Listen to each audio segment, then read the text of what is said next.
This is Aftercast. You've got episode 31.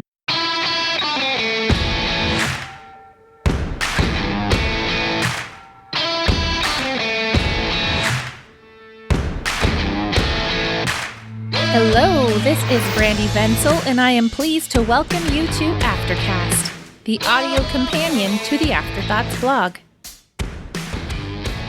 For many years now, Afterthoughts has been a sort of intellectual watering hole for all of you classical Charlotte Mason homeschooling mamas out there. I like to call you Afterthinkers. You are thinking people, idea people, who never let a good book go to waste. You keep yourselves intellectually agile by reading books, often old books, and seeking out the best that has been thought and said and mixing it into your everyday lives of laundry and dishes and dinner and long division. Season 3 of Aftercast is sponsored by Charlotte Mason Boot Camp. Want to whip your Charlotte Mason muscles into shape? If so, my intense 6-week Charlotte Mason Boot Camp might be just the ticket. It'll take that philosophical flab and turn it into nothing less than confidence. I offer 3 sessions of Charlotte Mason Boot Camp per year, spring, summer, and fall. In 2019, I'm doing something extra special. I'm offering 2-week intensives, deep dives into some part of Charlotte Mason's philosophy, and it's available only to Charlotte Mason Boot Camp alumni. You know you want in, so to get on the Charlotte Mason Boot Camp interest list, go to afterthoughtsblog.net/CM Bootcamp and sign up. Today, we continue with our Learning How to Live series by discussing magazines and the part they played in the education of Charlotte Mason's parents and teachers. Do you think magazines can play a part today? Is there anything else that might be similar? Listen up to find out. Magazines as continuing education. When we think of Charlotte Mason, the word magazine isn't the first to come to mind, is it? We usually think of the thousands of pages we find in her volumes. If Miss Mason was anything, it was a prolific writer. Of course, if we read those volumes carefully, we come to realize that some of them are compilations of articles published elsewhere. I don't know about you, but it took me years to make the mental connection between that fact and the wealth of wisdom found in the online collection of the Parents' Review magazine. So let's discuss a little history. Charlotte Mason helped found an organization called the Parents' National Education Union, often abbreviated as the PNEU. The PNEU existed to promote Miss Mason's philosophy, for example, the principles we find delineated at the beginning of each of Charlotte Mason's volumes, educating parents who in turn directed their own children's education. Some PNEU children were homeschooled, while others went to PNEU schools. And they all benefited from Charlotte Mason's wonderful curriculum, which was an expression of the philosophy upon which the PNEU was founded. The PNEU was a very decentralized organization. Each meeting place was its own little club, and each little club was tied to the others by shared principles rather than shared government. In the story of Charlotte Mason, Essex Chumley tells us, quote, each branch was left to organize itself and to make its own bylaws. Each sent a yearly report on its activities to the Central Council. A broad, unifying base of thought supported the whole union. The Parents' Review. A magazine called the Parents' Review.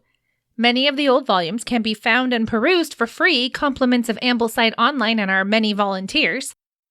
Was created as the inspiring organ for the PNEU, which was in its infancy at the time.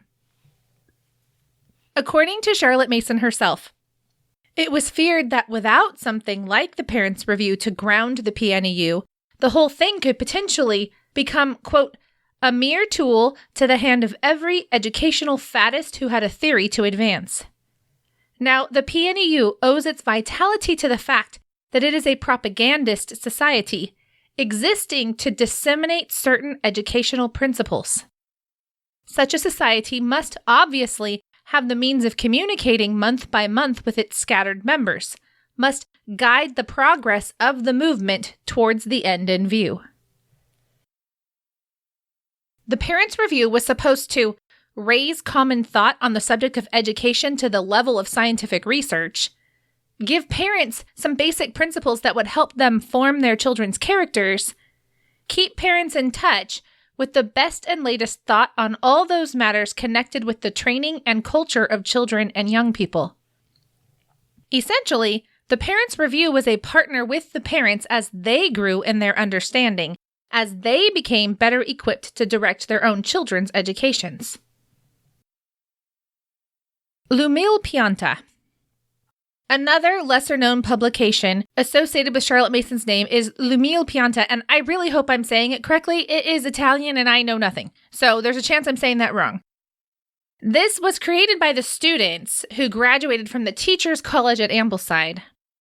It was essentially the alumni magazine. Within its pages, the graduates talked with each other, encouraged each other, and furthered their own intellectual lives. Not only did former students furnish articles, but members of the Ambleside staff, as well as Miss Mason herself, also wrote for its pages. In fact, it was an article from L'Umile Pianta written by Miss Mason herself which originally inspired this entire series. Many avenues to intellectual growth.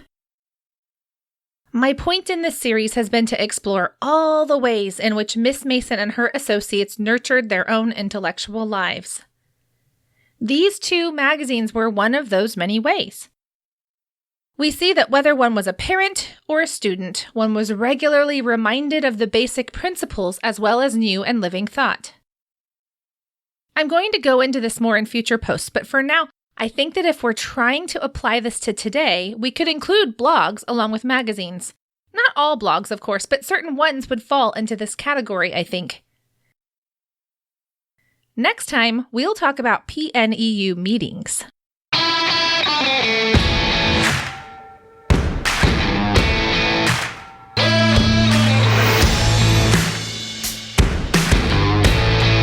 And that's a wrap for today. Thank you for joining me here at Aftercast. If you want to find the posts associated with these episodes, just go to afterthoughtsblog.net/podcast. That's afterthoughtsblog.net/podcast. There you'll easily find links for each episode. Now is the time for me to ask you to head on over to your podcast player and give Aftercast a rating and review. While you're at it, you might as well make it 5 stars, don't you think? Leaving ratings and reviews is a way to let others know about the show, so I'd really appreciate it. And finally, don't forget in the midst of your busy days that mothers are people too. Just like your children need sunshine and good food and sleep and, yes, good books to read, so do you. So go, read a book, think a thought, and then come back and join me for the next episode.